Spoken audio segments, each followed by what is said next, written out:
Welcome to Pitch It Good. Hello. How you doing, Paul? I'm very good. Oh. You really dragged that one out, didn't you? Yeah, if we get to 100 episodes, I'll do that for a full minute. Well, there you go. Patreons. Whenever that happens, you've got something to look forward to.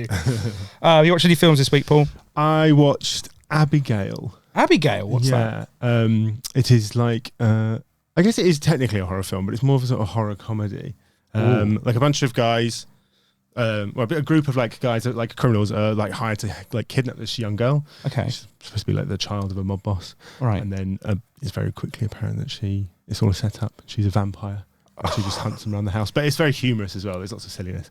That sounds like... I was going to say, you'd love it. You really should watch it, Jim. It's one of yours for sure. I actually really enjoyed it. Yeah, it's really good. Oh, good, Yeah, good. I enjoyed that a lot. Yourself? In light of this week, I watched Idiocracy by Mike Judge. Did you watch it this morning? I thought I was watching it. It was the news. Yeah, I watched that Idiocracy as I do once a month, just to keep me on the level. It's one of the 10 films you watch in rotation. Yeah, it is. Yeah.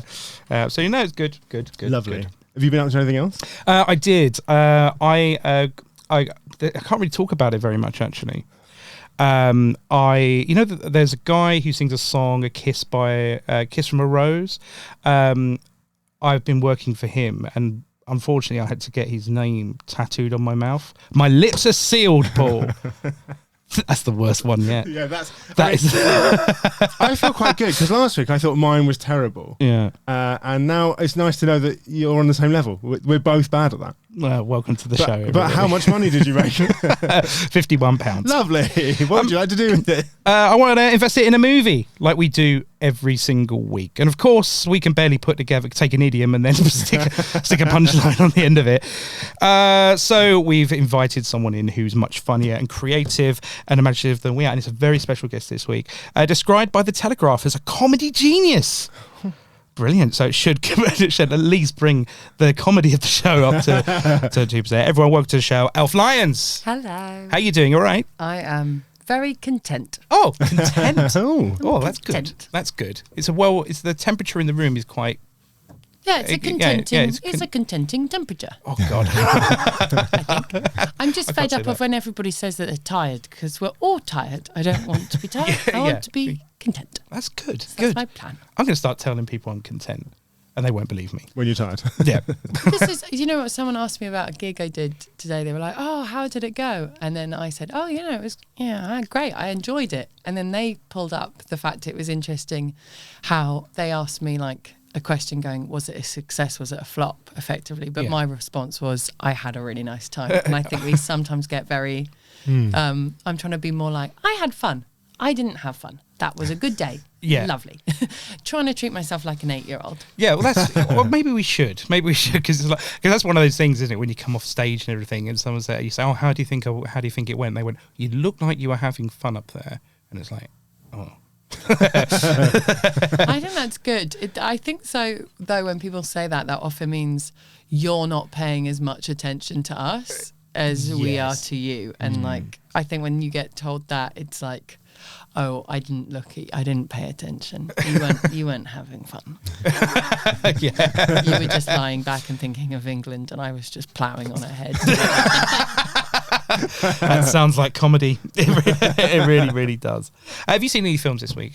I've seen loads. Oh, really? I bloody love. So we've just got a television at our flat. I live in a big boy house, and it's really fun. And there's always crisps, and I get to run around and pretend that I'm a little leaf lady, even though I'm taller than everyone. But so we've got this really big television, so we're constantly watching films as a gang, and we're all comedians. So when we come home, we all get chocolate and then watch films.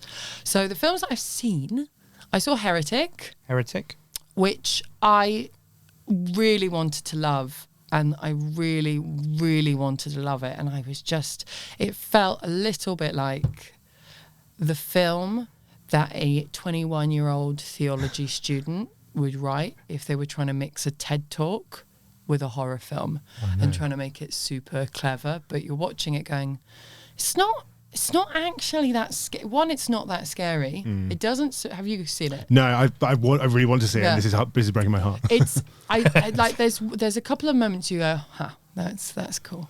But it feels a little. If you really break it down, like I was in bed that night. Afterwards, I went to sleep in my bed, and then I woke up at 2, just furious because I really started to walk through the plot points. And if you pull it back, the threads from the end to the beginning, you go, "How the hell did that happen?" Yeah, I was fuming. So I didn't, and also I was really cross because everyone talks in the cinema. Oh yeah, I can't go anymore. I don't know what's happened. There needs to be a teacher in every cinema, and I think if you're caught talking, you shouldn't be allowed back. Yeah. Or ruffling crisp packets. No, no, it's not a cinema food. We've discussed this, haven't we? It should be made illegal. It's popcorn etiquette as well. People have forgotten popcorn etiquette. Yeah. You know, like I got taught, you have the popcorn, you put your hand in during the loud moment. Yeah. You get that popcorn, and then you eat it bit by bit. And then you wait for the next loud moment to do that. You don't do, which some people I love unconditionally, unfortunately do, which is they just, like a pig, snuffling for truffles, and I sit there just having a mental breakdown, going, "Why are you doing this for me?" Anyway, so I saw Heretic, wasn't a fan, but I then saw Alien Romulus, which I think is the best Alien film second to the first Alien film. Oh, nice. I think it is astoundingly good. Well. It is astoundingly good. Is it good? Yeah, nice. It's like the plot goes in places you can't even begin. The characters are really well executed, and the horror is horrifying, but also in a way that it's what the context is. Oh look, there's a whole bunch of us. We're going onto this ship. So we know what their roles each are. It's very clear who's going to die first. Yeah, I love that. But nonetheless, when it's done, there's still great empathy. Mm-hmm. And, when you watch some films and you go, "Oh, that just feels gratuitous or not pleasurable," like the death isn't pleasurable for anyone. It's not fun. It's really good horror. Yeah. Oh, I'm going to give that a little watch. I've got a feeling, as you said, the characters are very complex. I can just about handle The Simpsons. So it's like... The Simpsons are interestingly complex characters, though. I suppose there could be, yeah. I think you might really like Abigail, if you've not seen it. Abigail, that's the creepy doll. Yeah. No, it's the one that with the vampire girl. Wait, there's a oh, God. Wait, is that the one where she's a ballet dancer and there's blood spilling on her dress? She's a vampire. I will give that a go then. I don't think that's a spoiler. I'm almost certain that's in the trailer. Yeah, the last 3 minutes. But you will watch it and go half an hour in, you're like, did he spoil this? No, I can't. Oh, if you want to watch a phenomenal film, The Beast. No, it's not The Beast. The Dark. It's on Amazon. It's got an idea, and it's a brilliant independent horror film. And it came out in 2018, I think. And I think it's a masterpiece because it's incredibly moving. And I think right now, when there's so much darkness, where you watch a horror film where it starts, it's similar to how Psycho starts, in that you think it's going one way and it totally isn't.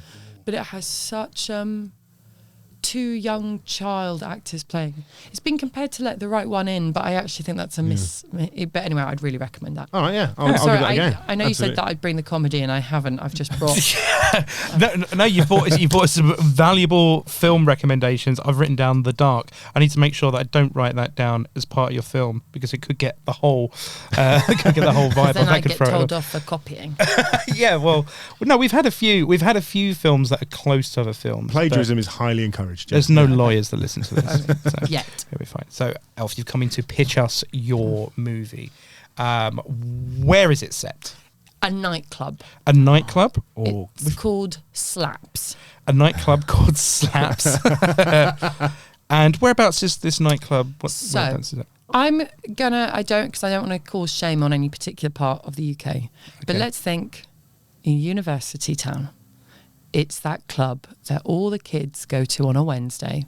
So technically the club night, the club is called Liquids, but the night is called Slaps. And it's the night where all the students go to, and it is the big club night. And you know the one, and there's a kebab shop right next to it. There's a Jason Donovan parked outside. There's like all the taxis are ready at 1 a.m. Cool. So it's set in Stoke-on-Trent. And I was going to say, Jim cannot wait to tear down a town in the UK. He loves it. There's burning effigies of me in every town from this podcast. Oh, it's you. Yeah. It's not a snowman. It's just me. Jimothy Guy Fawkes. Yeah, I've got a busy day. Okay, right. So it's set in a nightclub called Slaps. When is this set? So it's a key moment in my development, but I actually kind of want to keep it an anonymous time period. But it is probably, it's present day, but I think if someone from the past was watching it, it would still resonate. If someone from the past time traveled to the future, they'd go, finally, a film for me. It's a timeless picture. But a film that someone in like 30 years' time would watch and go, this is dated, but I totally get it. Oh, yeah, like Jurassic Park. Yeah. Again, one of the 10 even films now, I've seen. dinosaurs are still extinct. Yeah, they never managed to do that. But the feathers thing. Dinosaurs have feathers, apparently, don't they? Yeah, they do. Yeah, there's no feathers in the film. Yeah, they did, yeah. They did. And so we've got... And what genre is this movie? It is a British horror comedy. British horror comedy. / romantic family drama. In a nightclub. In a nightclub. In a nightclub. Okay, so how do we open the film? So this... For full clarify, before I go and give my full pitch, how much of a budget are we talking?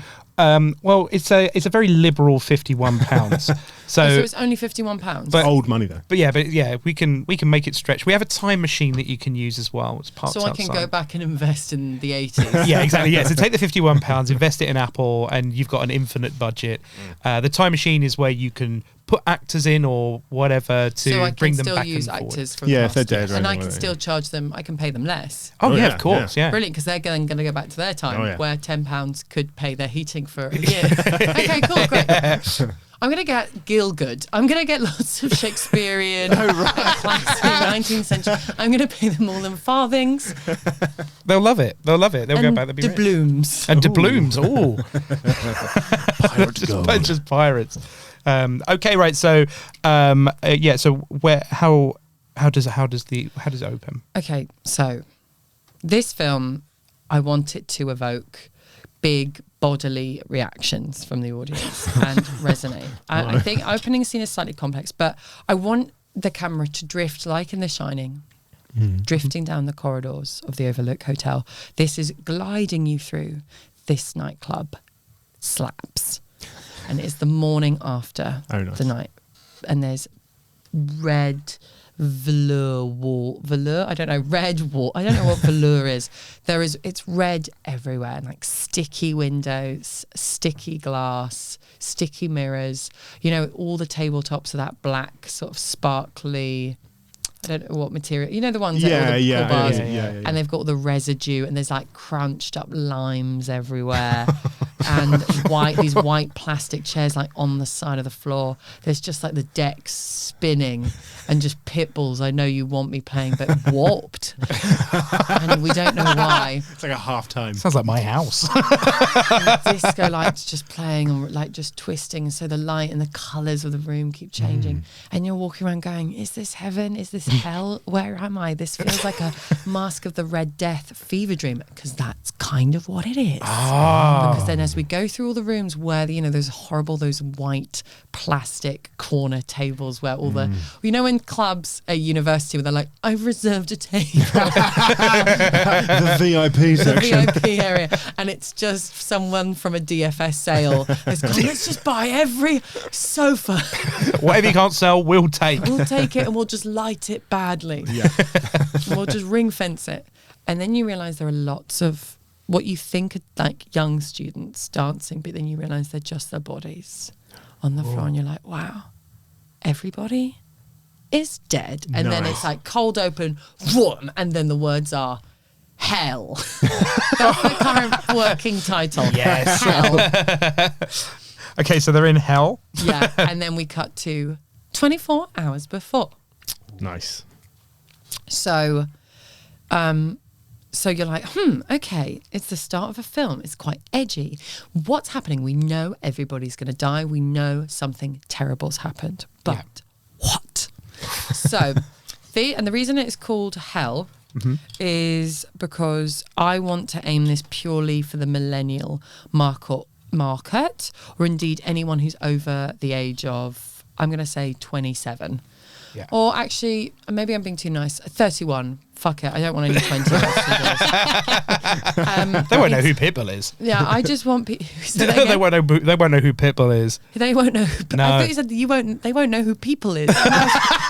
They won't know who people is. Have you had a stroke? We have to pause the podcast. Yeah, I know people are becoming detached. Youngsters. Oh, I said youngsters. Oh, let's move on. Oh no. So it's aimed at people over the age of 30 because I've realised this. I love the fact that I don't have to go out anymore. Yeah. I love that the other night I got into bed at 9:30, which anyone listening to this might go, that's boring. It's the dream. That, especially when you work in the nighttime economy. Yeah. Comedians, when you're like, I don't have a gig, I can get into bed now and I can go to. I love turning to my partner and going, can we go to bed now? Is it allowed? He's like, well, yeah, we can go to. I'm not this. Like, I spent my whole childhood going, I can't wait to be an adult where I don't have to go to bed. Yeah. I'm like, the joy about being an adult. You do what you can do the fuck you want. can go to bed. Yeah. Like, you can get home from work and you can just go straight Go to bed. Straight to bed. You could get out of bed and go straight back to bed if you feel like it. I went on holiday on my own and it was like 3 p.m. in the afternoon. I'd had a busy day walking around all the million churches. That's the thing you always do in a different country. You're like, I've got to visit every religious place to make up for every religious place I don't go to in my own country. And then about 3 p.m. in the afternoon, I was tired. I went, I can go to bed. Go to bed. I went to bed. Yeah. And my partner went, what are you doing on your holiday? I went, I'm in bed. Yeah, that's what it's for. It's for rest. I'm just in bed. So this is aimed at that audience of, we all remember when going out was the coolest thing, that was all you wanted. I'm going to say here that, like we have 15, 18 ratings on films. This is going to be a 31. Yeah, this is aimed for 31. 31. This is 31. You have to prove you know what VAT is in order to access the cinema. And your bag is checked to ensure that you don't have anything loud, or if you do, there is a man who pulls open the packets for you, empties your crisps into a silent foam bowl and puts them on the table for you. This is purely for everyone who is neurodivergent and has had the cinema ruined for them post-COVID when no one remembered manners. Yeah, and as well, I reckon they should ask, part of the requirement is they ask you who loves orange soda, and if you can't answer it, then you're not getting in. Yeah, absolutely. That's a good Who's test. Tia's sister? If you can't answer, you're not allowed in. Full niche references.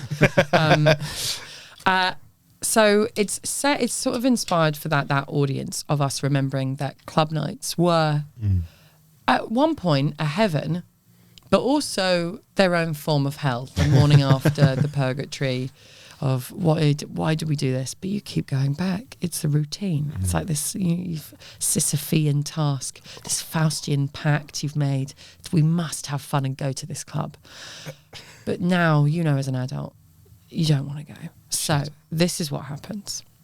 You open up on two sisters after the opening start. You've seen the opening scene. Two sisters. One sister is in her 30s. And what's her name? I'm not saying it's autobiographical, but her name is Emily Ann, which is my name. But let's just give her something cool. Let's just call her Legs. Legs. I don't know. Something. She's got a weird nickname. Yeah. That everyone slightly judges her for. And again, that's not based on my life. She's got a nickname that many would go, oh God, she's going to be a prick. But she's genuinely heart of gold. But she's posh. She rubs people up the wrong way. Again, it's not autobiographical. So her name is Whatever you Legs. say now, Legs is gonna. It's just Legs. That's It's all we'll Legs, remember. Yeah. So her name is Legs, and she's got umbrella up her ass. She's busy. She works hard. Metaphorically. Metaphorically, and what a horrible start to a horror film. That's, already that's Another 24 hours ago. another 24 hours ago. She went to a kink party gone wrong. And the safe word was not established. Run by the guy who made the human centipede. Anyway, she is... And she's having an argument with her sister, and her sister is cute. Her sister is a little 19-year-old. It's her first time at university. And actually, let's say Legs isn't in her 30s. Legs is who we are in our 30s, but Legs is where we were in our mid-20s. So we think we're still down. We think we can still go out, but we're not. We're not in it. And she's arguing with her sister, her little sister. Let's just call her Arms. And Arms is like, Legs, you don't understand. I'm trying to make friends here. And they've had a tough time. Their family are dead. That's just a rule in horror films. Yeah. The parents are dead. Orphans. They're orphans, okay? We don't need to know anything other than Legs and Arms. They're the only two for each other. They've been together through thick and thin. But Legs has been working constantly, is stretched, is exhausted, is depleted, trying to hold and keep them together. And she's worried that she is losing her little sister because she can't be the fun one anymore. Legs isn't the fun. Legs can't show off and take Arms around and be like, look at the... Because she's got to work because she's so worried about her little sister. And Arms is now at this university, and she's working so hard, and her sister is a medic. This is really key. Right, yeah. Okay. Sister is a medic. Sister's medic. I went to hear their brothers' shoulders, knees and toes as well. They were unfortunately all lost. All lost. All through clumsy exposition. Yeah. Explained. Like heads, shoulders, knees and toes, and knees and toes. The other children. The twins. And eyes and ears, and mouth and nose. Head, shoulders, Knees and toes, all gone. Quite a eulogy for them all. Yeah. So they all went into medicine. They all went into anatomy. Yeah, that specific part. But Legs and Arms, they've been holding the rest of them up. Oh, very nice. Brilliant, very good. Is Legs the medic? No, Arms is the medic. I'm really, really regretting these names. Nope. Let's stay in. Should we give them something more like relatable to the podcast? Judi Dench and Meryl Streep. That's who's playing. That's who's playing them. No, yeah. We can be like in their heyday. No, category. I've listened to the podcast. I'm not having Judy anywhere near this film. She's been dominating for too long. I want some more nuanced actors coming in, please. Anyway, so they're having this fight, and it's that sibling relationship. One of you's old, but you're still fun, but your little sibling doesn't think you're fun anymore. They don't think you're cool. And you also judge all of their choices because you know they're wrong. Anyway, so Arms has been invited, big club night out. Legs has come up to settle her in because there's a lot of personal stuff going on in Arms' life, which we don't know. We're not going to know. Ooh. And does it need to be disclosed? Sometimes I like leaving the black hole of the audience, sometimes that's more... Yeah, fill in the gaps yourself, yeah. Anyway, so this is what happens. They go to a club night. It slaps because it slaps. Yeah. And Arms is like, you can't embarrass me, Legs. You cannot embarrass me. This is the big night. There is this German boy. It's not autobiographical. There's this German boy. He's on the German exchange, and I want to get with him. And Legs immediately, let's just call her Elf, Legs, Emily Ann, is really not comfortable with this German guy getting anywhere near her sister because she thinks he's a sleaze, and he doesn't seem particularly hardworking, and he doesn't seem clean. Anyway. What's his name? Surely it's got to be Hans. Very good. There we go. Okay, the glint in your eye. I'm so sad as soon as you said German, I was like, I'm going to wait my moment, but it's come to me immediately. He's got Hans the German. Yeah, so he's got Hans. Anyway, so they go to this club. Yep. And the whole time, in the background, you're hearing about, the party, it's going on really well, like the club night, it's a campus university as well. Yeah. But occasionally you get those little glimpses on the radio about students acting weird, some sort of, you know how you heard that there was super gonorrhea that suddenly went around Leeds University? But you're sort of hearing like, students have been rioting, students have been... seeming very disengaged. Wait, what? Is this maybe a metaphor for how young people are so absorbed on technology they've forgotten how to interact? Perhaps, absolutely. like the original Dawn of the Dead with the in the shopping centre. Oh, yes. I'm really making this film to be more intellectual than it is, but it's going to be hard. No, don't do this to me. Jim there, just a little inside baseball. It's like, oh yeah, like he's seen Dawn of the Dead. I haven't seen Dawn of the Dead. Yeah, exactly. It's a running joke here that I have not watched any films. you can say anything. Right. So Lars von Trier is totally...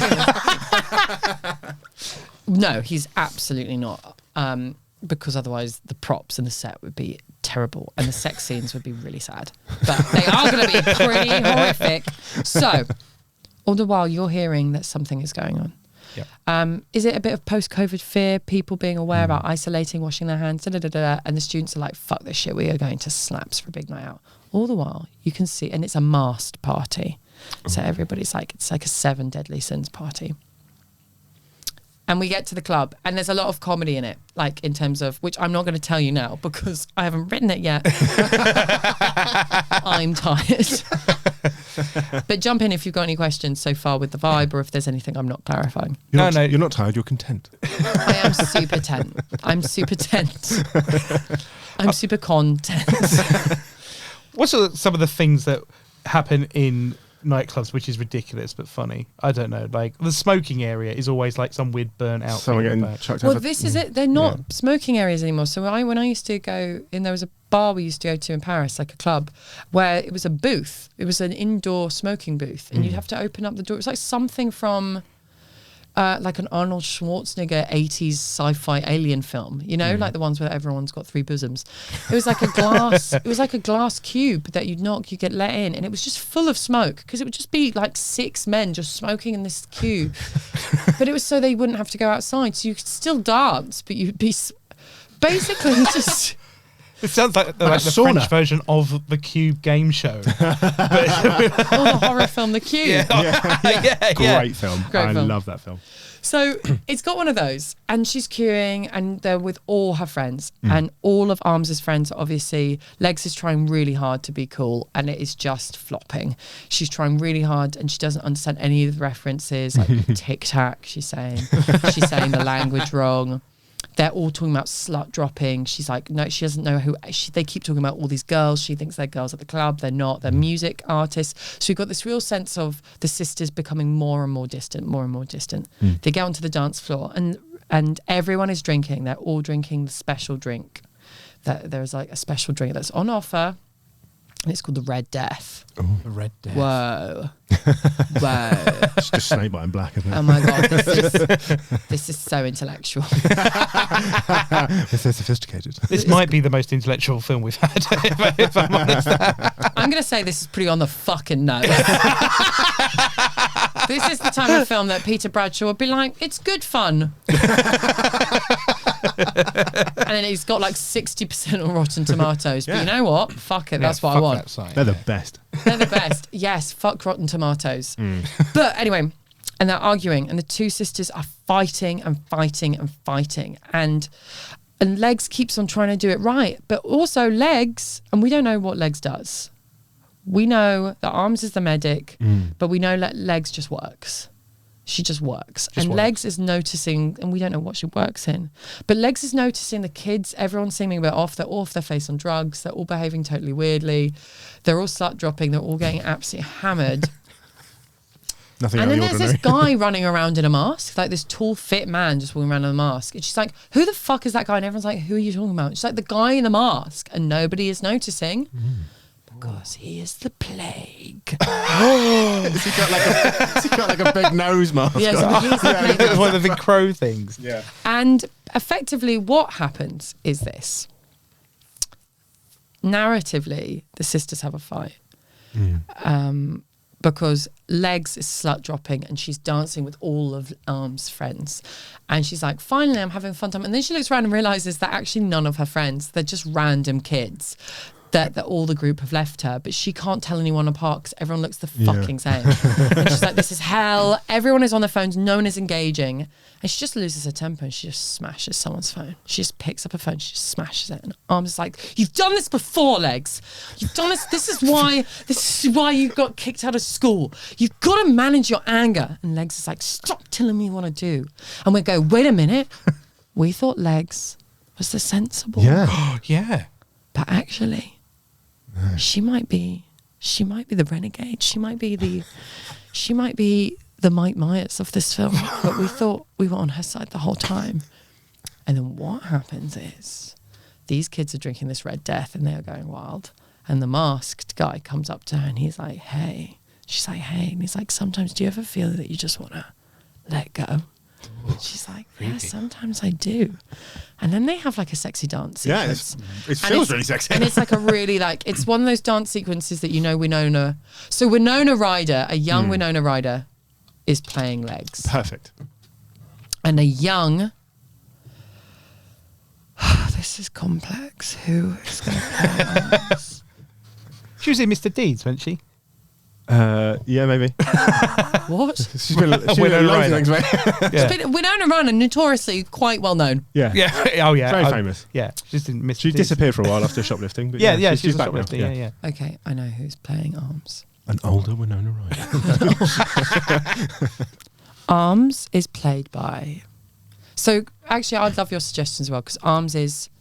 She just wants to have fun. She's cute, she's fun, but she's academic. She works hard. She is a scientist. She is a medic. She is smaller than her sister. She's smaller. She's a little one. Okay.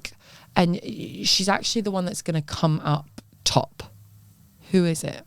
Which actress can provide that? Thinking of, I cannot remember her name, but she is like a bit of a scream queen at the moment. The girl from Wednesday, and she was in the last few Scream movies. So she's actually playing Winona Ryder's daughter in the Beetlejuice 2 yes. movie. So that's so funny that you've gone for that. But because of, I think it's just too incesty, film incesty. I see what you mean, same cast, yeah. But I really appreciate your contribution. That's what I'm here for. You're welcome.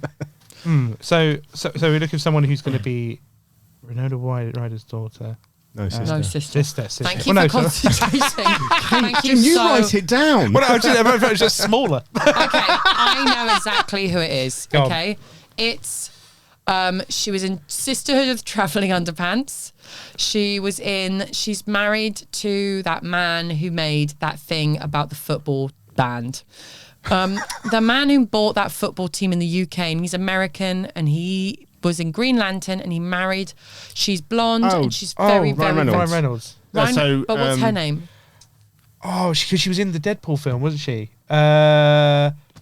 She was in Green Lantern. She was in Green Lantern. Oh, I can't remember. I can't remember anyone's name. Sorry. Okay, well she can't. We all know who you mean. Yeah. She's not in it now. Okay, because I can't. If we can't name her, I cannot invite someone to be part of a film, and I cannot remember their name. So we're going to be here a while. Call her Lady Deadpool. No, that's not a name. That's not a name. That's a whole different film. Okay, I know who it is. It's a really young Melissa McCarthy. Nice. Yep. Really cute little Melissa McCarthy, like pre how she was in Gilmore Girls. Yeah. So like big eyes, so cute, so fucking funny, but like we see her, we get her, and she's fierce, and she's got great comment. And wow, that woman has range. Blake Lively. Blake Lively. Lively, that was it. Yeah. So you know what? It's too late, Blake. No, she's out. It's a young Melissa McCarthy. Yeah. Like age, I'm going to say about 19, 20. Cool. We can Google images for that later. Anyway. And the German guy is obviously played by the cannibal Arno Hammer. The guy who wants to eat people. He was in Social Network. He's a phenomenal actor, but unfortunately some messages were revealed that he's not the best person. Yeah, sorry, Arnie Hammer. But I am just fully going to say, like, in this environment, everyone has a clean record and is a good human being. It's a different universe. This is a different universe where everyone has had therapy from a young age and has been given the support and rather publicly shamed to have been given the help they need to restore. So, Arnie Hammer. Anyway, so what happens is Winona Ryder, young legs, starts dancing with the mask of the Red Death, and he puts the mask on her. But the mask isn't real. It's like an invisible mask. It sort of absorbs into her skin. And he says, don't drink, just have fun. She goes, okay. And so she's completely sober. Everyone else is drunk. And she just decides to kill everyone who does things that annoy her. So the girl who Q jumps in the loo, she drowns her head in the toilet and flushes it repeatedly. The girl who's giving actually the only girl who survives so far is the girl in the toilet who praises everyone. Oh, nice, There's yeah. one girl, and she's played by. She's got to be played by young Kim Cattrall. Nice, yeah. Kim Cattrall, she's there. Giving everyone toilet moral support. Yeah, she's like, you are a queen, and she's and Winona comes in drenched in blood, and Kim's like, red looks good on you. She's having a great time. Yeah. Anyway, and Winona's going around, and she's killing people left, right, and centre, but doing it subtly while still having fun. And everyone is drinking the Kool-Aid, and not Kool-Aid. Everyone's drinking this Red Death, a little sister's like, hey, Legs, what's going on? And Legs is like, you're not spending any time with me, so, well, I'm just going to do my own thing.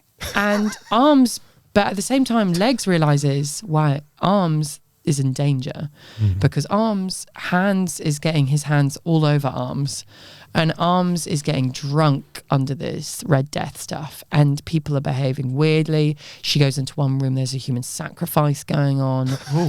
There's a version of the Macarena, which because they're all drinking, she starts adding things in that are like, rip your skin off, stab them, and it gets more bloody, at which point things change. And this is where the curveball is, because Melissa McCarthy, young. And look, some people will critique and say this film is just a loose-limbed plot to allow the director Elf Lyons to get away with gratuitous violence against the young TikTok generation and those who do not listen to or respect their elders. And I will say it absolutely is. So the girls who are on the dance, the girls and the boys who are on their phones in the queue for the drinks, which means that it takes longer to get there.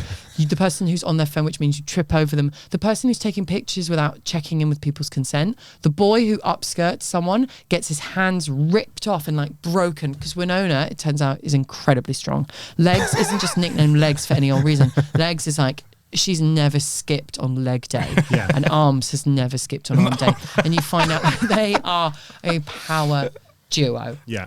So I am picturing Melissa the Arms is just absolute beefcake. Yeah. And then Mel sees Legs ripping Hands apart, like ripping his innards out and killing him and strangling him with his own intestines. Oh, we said Mel C. I was like, where's she? I was like, Mel C. Mel. She can be in there. Yeah. She's the DJ. Just playing Pitbull. Mel C. And, okay. Sorry, yeah, come. And there's this whole, it's like, in the film Heathers, where there's this whole conflict of interest between Winona Ryder and Christian Slater, because she knows what he's doing is wrong, but she also can't help but be a part of it because she's attracted. It's similar in this, like, Arms can see that something's gotten hold of Legs, because Legs is committing these acts of violence, and says like, look, I love you. You were always my sister. You were always my number one. You were the only person I'd run through an airport for. You're the only person I'd kill again for. I love you so much. I'm sorry that I wasn't there to slut drop with you, and I'm sorry that I wasn't there after Mum and Dad died, and I'm sorry that you had to bury them yourself, and I'm so sorry, but I've been trying so hard to be a medic, and I just want to do what's right. So are you going to help me sort out what the fuck is going on in this club, because something has happened? And Legs is like, yeah, okay, fine. Because it's not just Legs killing people. Everyone is killing each other. Because the drink is starting to cause something. So the Mask of the Red Death guy, the guy with the big nose, who's going around with the big mask, for clarification, not big nose, but the big mask, the plague mask, is going and causing. He basically wants to cause an anarchy. He wants to cause all the young people to kill them. Kill each other. And he wants to encourage the older generation to be like, look, they're useless. But Mel's like, we can't do that. We've got to believe in change. So Mel suddenly like turns into full, like, she's wearing a white tank top and she's wearing like a cool flannel jacket because she's insecure, but then she takes it off and she wraps it around, she uses it and she rips it and she makes it into bandages. She uses her medical degree to help save and staunch the bleeding of people in the club, because then suddenly the doors are locked. The doors are locked. They cannot get out. So it's a paying homage to the film Demons, which, as we all know, is the film where they go to see a film at the cinema on Halloween about demons, and the demons come out of the cinema and they turn everyone into demons. Yeah, it's a phenomenal Italian horror film. But yeah, and then basically they go around and they kill. But there's like this funny like conflict because they're both having to stop people murdering them, but then also Legs is secretly going off and just murdering people she finds irritating. Nice, yeah. But then also secretly going off and having sex with the guy with the plague nose. So it's like, whose side is she on? Just squeezing that in. So you've got one like trying to save everyone, and the other one secretly like offering them. Being like, oh yeah, no, he didn't make it. Yeah. Stab. And it's like that sort of relationship between siblings of like, whose side are you on here? It's yin and yang. I like It's like a yin and yang thing. But then what happens at the end is they break out of the nightclub, slaps, and there's bodies everywhere. And they come out, and the whole world has ended. Like the whole world, like their bodies everywhere. Like clearly something is. The elder generation. When I say elder generation, people in their 30s are still alive and well, but they've just ripped a new one out of this. Anyone who's on their phones, who's rude, who doesn't respect, who doesn't park properly, who anyone who dog ears their books, like you see like a cut shot to a librarian just absolutely annoying, like destroying all the annoying 18-year-olds who are like, oh, do you have like a reduced version of this book so I don't have to read the whole thing? Or anyone who says, oh, I'm just going to put it into ChatGPT. She's like just crushing their heads into keyboards and she's like cutting them up with the paper cutter. It's like a 10-minute scene. Yeah. This is Stoke-on-Trent. And then the two sisters like look out in the world and they go, hey, want a kebab? And then it finishes.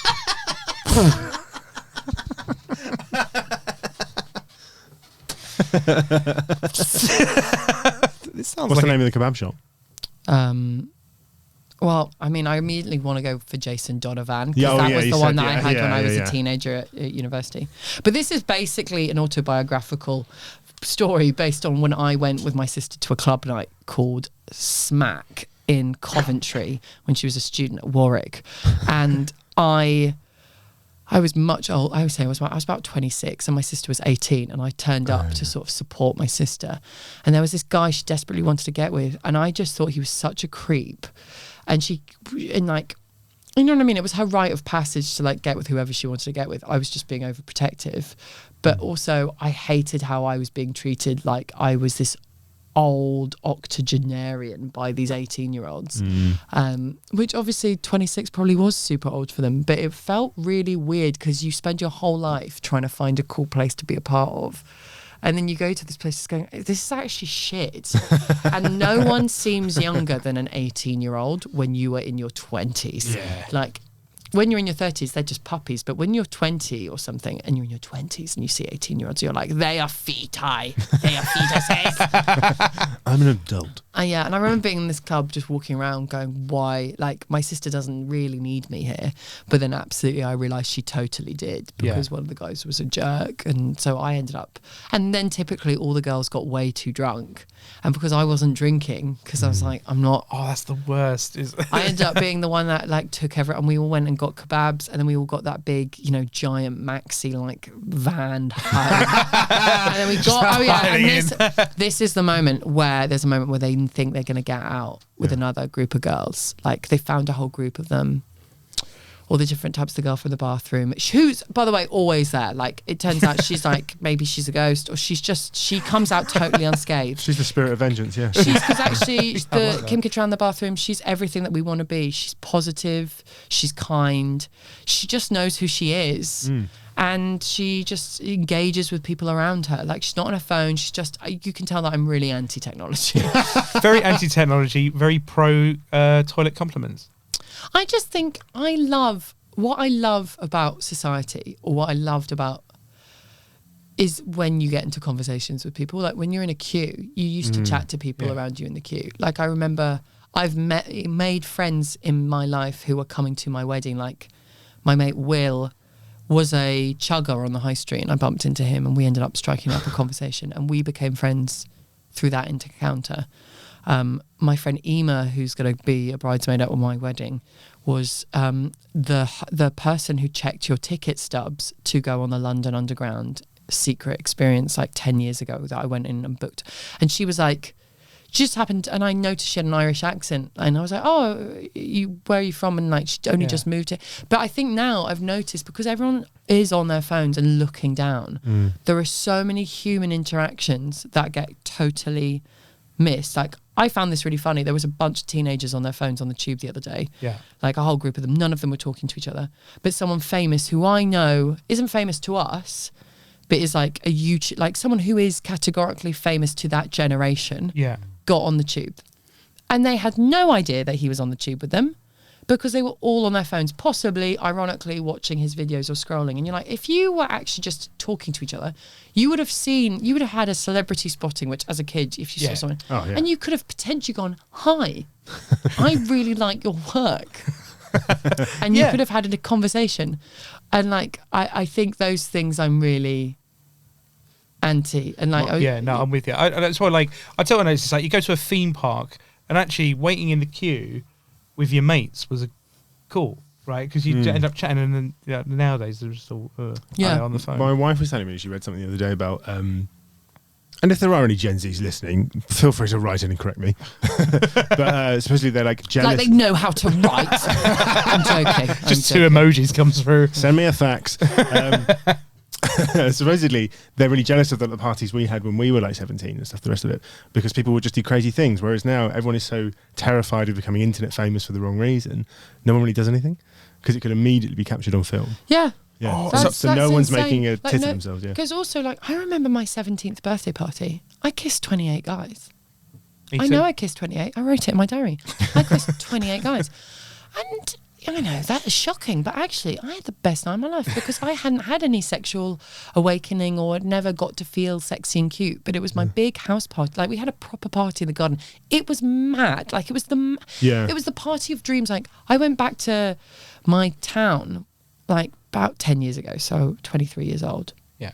And someone who I didn't know went, "Are you Elf?" And I went, "Yeah." And he went, "You had that house party."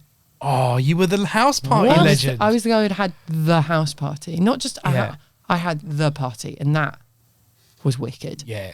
But I feel like, anyway, I'm digressing, but that sort of, that FOMO, that thing that we want to be there. And then I would love then the epilogue of the film to be the sister coming back to her house, Arms coming back to Legs' house, and them getting like a takeaway in and just inviting some mates around, and then you just see them having the fucking best time with the girl from the toilet. Yeah, she's got to be and they're like doing a board game, or they're doing something, and they're playing drinking games. Like, it's still wild, but there's no, it's just.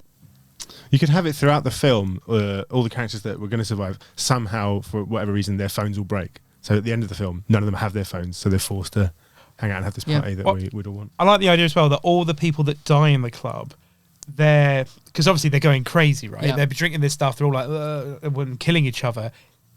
It's all streamed on TikTok. It's showing them up. This is what they died. And that's a reveal, and you find out the guy, the Master of the Red Death, it's for some weird, like, YouTube it's channel, TikTok personified as the plague. I genuinely think we've made quite a good film. It's got a real message behind it. I actually think, like,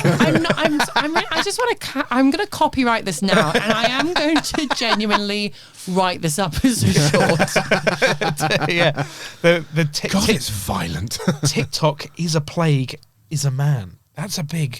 I'm going to make the soundtrack Spotify playlist to this fictional film. I'm going to send it to you guys to share on the email for this. Yes. But also, one fun, because I realise I do actually have to go at some point, because my days have been mad. But I was doing this thing at the British Library the other day, so I got to organise this Tales of the Weird festival. Super cool. And all the different writers coming in and talking about how you write and writing for telly. And Stuart Lee was saying this. He was on a panel and they were chatting about how Netflix, the thing is, when they talk to script writers and they talk to anyone, you've got to think of 2-screen television, because now you've got to assume that people are also on their phones when they are watching the show, so that's why the plots are so often like the plot points, the narrative, the structure is repeated multiple times, and more often you're getting voiceovers. Just to remind people. So like why you have voiceovers of saying, and then I did this, and then I did that. I wonder if there's a film that you could make that would pair with a TikTok thing or something. So you have to pay attention to both to understand what's going on. But that's even, I think they kind of did that with Black Mirror. Black Mirror they did. They did that thing. Was it with the the acid trip guy Yeah. who jumps out of the window. Yeah. But then it's also like with this podcast, like how many people will be listening to this right now whilst 7. they're also sitting 7 to those 7 beautiful creatures.